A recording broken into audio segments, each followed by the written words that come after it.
أنا دكتورة إيلاف. عنوان محاضرتنا لليوم is the thoracic cage. Objective of our lecture are the ribs, costal cartilage, muscles of the thoracic cage and sternum.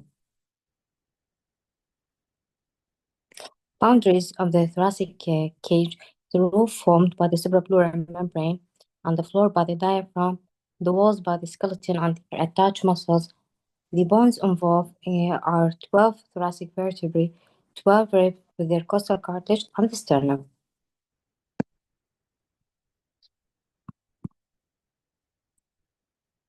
The ribs. Totally, we have 12 pairs of ribs, occasionally 11 pairs in normal subject, and there are 7 true ribs, which are directly attached to the sternum, 3 false ribs, which are they're attached to the costal cartilage of the rib above, and 2 floating ribs have no connection to the sternum. The anatomy of a typical rib. The typical rib contains head, neck, tubercle, and a shaft. The head contains 2 articular facets for the articulation with the vertebral body, forming a costovertebral joint, which is a synovial joint. For example, the sixth rib articulate with T5 and T6. The neck are attached by ligament to the transverse process of the vertebrae above, while the tubercle has a medial part for the articulation with its own transverse process, forming a costotransverse joint, which is a synovial joint, and a lateral part, which is non-articular for ligamental attachment. The shaft has an angle, which is more prominent posteriorly than anteriorly, and the subcostal groove, which is below the intercostal vessels and nerves. The anatomy of atypical rib. We have 5 atypical ribs, starting with the first rib, which is characterized by being the shortest, flattest, and most curved. It articulates with only T1, and it has a groove on the inner border, tubercle on the inner border for the attachment of scalenus anterior muscle, and it has 2 grooves, anterior and posterior. Anterior caused by the subclavian vein, and posterior by the subclavian artery and lower tract of the brachial plexus. The second rib, in comparison with the first rib, as we see in the picture, is less curved and twice as long as the first rib.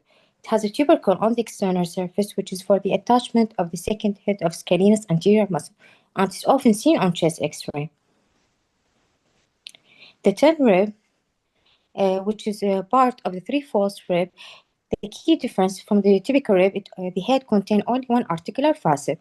The 11 rib, also the head contains 1 articular facet, and difference from the typical rib by having no tubercle. The 12 rib, also the head contains 1 articular facet, and it has no tubercle and no subcostal groove. Costal cartilage, which is the unossified anterior end of the ribs. They oriented upward towards the sternum. They form joint with the adjacent ribs and the sternum. Rib to cartilage joint is a primary cartilaginous joint, while the sternum to cartilage joint, the first one is a primary cartilaginous, and the next 2 to the 7 are a synovial joint. As we said earlier, the first 7 ribs articulate directly with the sternum, so they called true ribs. The next 8 to 10 ribs, they articulate with the costal cartilage of the rib above, so they are false ribs, and the last 2 have pointed end and terminate in the muscles of the abdominal wall. The intercostal space is bridged by 3 muscle layers, which are the external, internal, and the innermost. And in between the innermost, internal, and the innermost, neurovascular bundle lies.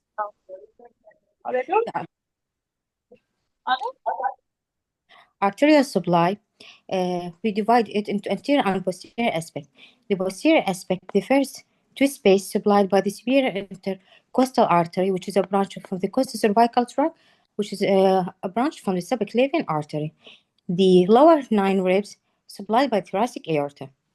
Anteriorly, the first 6 spaces supplied by the internal thoracic, which is a branch of the subclavian, and the next 3, which are 7 to 9, supplied by the musculophrenic artery, which is a continuation of the internal thoracic artery.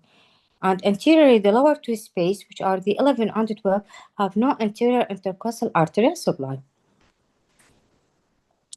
Regarding the venous drainage, also divided in anterior and posterior, The posteriorly, the first intercostal space on both sides drained by the brachiocephalic vein, while the second to fourth drained by the superior intercostal vein, which is drained to the azygous vein on the right and drained to the brachiocephalic vein on the left. The next 5 to 11 intercostal space on the right drain to the azygous vein, while the 5 to 8 on the left drain to the hemiazygous vein, and 9 to 11 on the left to the accessory 5 to 8, and 9 to 11 to the hemiazygous vein. Anterior aspect has similar venous drainage as the arterial supply, which are to the internal thoracic and musculophrenic veins.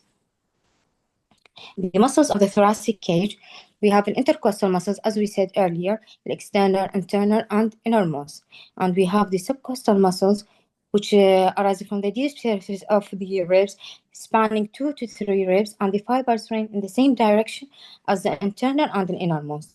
And together with the innermost layer, they separate the neurovascular bundle from the pleura. Transverse thoracic muscle that it arises from the deep surface of the sternum and the adjacent lower costal cartilage, and they pass superior laterally to the deep surface of the anterior ribs. Superficial posterior muscles, which include costal levator muscles, they attach the ribs to the vertebra from the transverse process of the vertebra to the posterior part of the rib below. And we have serratus posterior, superior, from the spinous process posterior lateral to the posterior ribs, superior lateral to the posterior ribs, and we have serratus posterior inferior from the spinous process inferior lateral to the posterior aspect of the lower ribs. Additional muscles we can see on axial section. Anterior we have pectoralis major, posterior lateral we have serratus anterior, teres major, subscapularis, and posterior rhomboid, erector spinae, and trapezius muscle. Radiological feature of the thoracic cage. The ribs may be fused, may be bifid, may be hypoplastic, and the variation are more common in the upper ribs, particularly the first rib. The subcostal groove, seen as a fine line below the ribs on BA radiograph, especially posterior ribs, and should not be mistaken for rib notching or pneumothorax. As we said earlier, the second rib has a tubercle on the external surface, which is the site of the attachment of scalenus anterior muscle, and it's usually symmetrical on both sides. This is the tubercle of the second rib. Costal cartilage calcification, it begins early in adulthood, and the pattern of calcification differs in males and females. In males, we see the calcification tend to be marginal bands, while in female, they are central and tongue-like. Cervical rib. Cervical ribs are bony or fibrous band between T7 and the first rib. Incidence 1 to 2%, and 50% of the cases are bilateral, often asymmetrical. The brachial plexus tend to be prefix. It arises from C4 to C8 rather than C5 to T1 if the rib is well developed, so it's less likely to cause symptoms. And we can differentiate cervical rib from the first rib by the orientation of their transverse process. For example, cervical rib, transverse process of CV7 pointing downward, while of T1 يكون more horizontally or upward, as we see in these pictures. Lumbar ribs, their transverse process, they fail to fuse with the vertebral body, so they fuse with the neural arch, forming a synovial joint, which is symptomatic. And the ossification of the ribs timeline, the bony centers arise in the rib at 8-week fetal life تكون at the ankle. Then secondary bony centers occurs at the head and the tubercle at 15 years, and they fuse at 25 years. Rib notching, the rib notching seen on the inferior aspect or the subcostal groove of the ribs, and it's frequently a marker for correction of the aorta. And the mechanism for rib notching, it's an attempt to circumvent stenotic arterial segment through the equilateral pathway, so that we see the rib notching confined to the 3rd to the 11th rib, sparing the first 2 rib, because we said the arterial supply of the first 2 spaces arising from the costocervical trunk of the subclavian artery, so it's proximal to the corrugation side. Lastly, we have the sternum. The sternum is composed from maniparium, a body, and the xiphoid process. The maniparium lies at the level opposite to T3, T4, and it articulates with the clavicle and 1.1 costal cartilage. In between the maniparium and the body, we have the sternal angle, which is opposite to level T4, T5 disc space. The body is formed from four sternebrae and it opposite to T5 to T9 and it articulate with 5.5 costal cartilage. Ossification centers within the sternum, they arise from above downward from 8 to 9 fetal month fetal life, and their fusion of the sternabrae occurs in 15 to 25 years from downward upward, while the xiphoid fusion with the body at age 40 and the fusion of the maniparium with the body at older age group. On plain X-ray, PA view, the sternum border may be seen, maniparium border may be seen, which may stimulate mediastinal widening, while the remainder part of the sternum is not seen. So that's why the lateral view is more helpful for visualizing the sternum. This is the maniparium, this is the sternal angle, and the body with xiphoid process. We can see sternum on CT. Particularly the body, which is well demarcated on CT, and on MRI, it's already visualized in coronal plane. Congenital variants of sternum, we have pectus excavatum, which is depression in the lower part, and pectus carinatum, which is prominence in the mid portion. The sternal angle, which is a cartilaginous joint, it may become inflamed as a part of enthesiasis in seronegative arthritis. And the sternum contain vascular red bone marrow in adulthood, so it's a site for metastatic disease and a site for bone marrow biopsy. This is a lateral chest X-ray for pectus excavatum, and this is a BA view. We can diagnose pectus excavatum on BA view by absence of the right heart border and shifting of the heart to the left, and there is absence of a normal C-shape orientation of the ribs.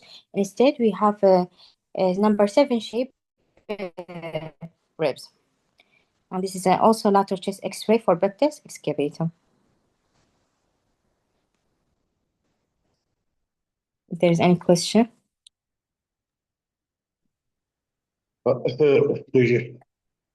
شكرا إيلاف. انطت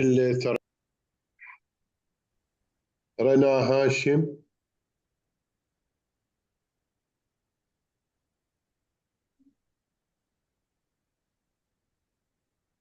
رنا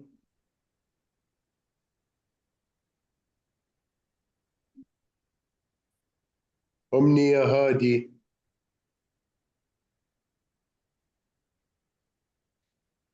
أمنية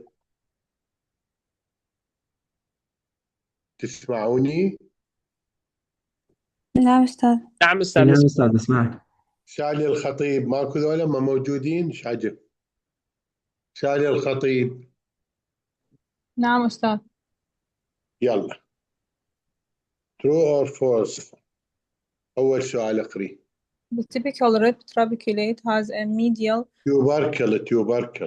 tubercle has a medial non-articular and lateral articular parts.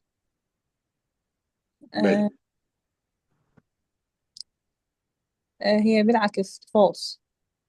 اللاترال هي تكون non-articular والميديال part تكون articular facet. مالي. then هذا false. إيناس محمد.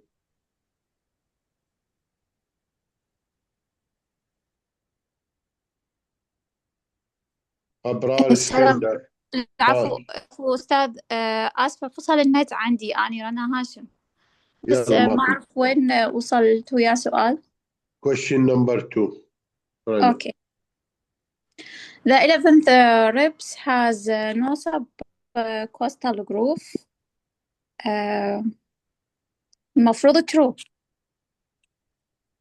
True. Subcostal groove ما. أحمد حيدر سؤال رقم 3. نعم. أستاذ بس العفو، هو مو ال 12 ريب ما الرب ما بي subcostal groove؟ لا، اللي عرفت انه الاخر صفحة هسه بعدين تطلع النتائج.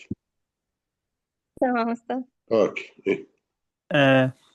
The neurovascular bundle passes around the chest wall in the subcostal groove, deep to the internal subcostal muscles. True. Then deep to the internal subcostal muscles. نعم. عندنا السؤال الرابع. حيدر. نعم أستاذ. The pattern of costal cartilage calcification in female is marginal band. هذه false، هو central. central tongue like يصير Tongue-like. صحيح. اوكي طلعيها النتائج. false true false. اوكي ياهو اللي غلطوا بيه احنا هذا العفو أستاذ، هو second question 11 rib إنه بالكتاب يعني هو كاتب بس ال 12 بس يعني when I googled it both ال 11 and 12 have no subcostal groove. صحيح. So ما ندري عليه من نمشي. لا هاي هو هذا ال 11 وال 12 ما بيها سبكوست. تمام بعد أستاذ. عندك بابا؟ لا هاي يا أستاذ. هاي عاشت.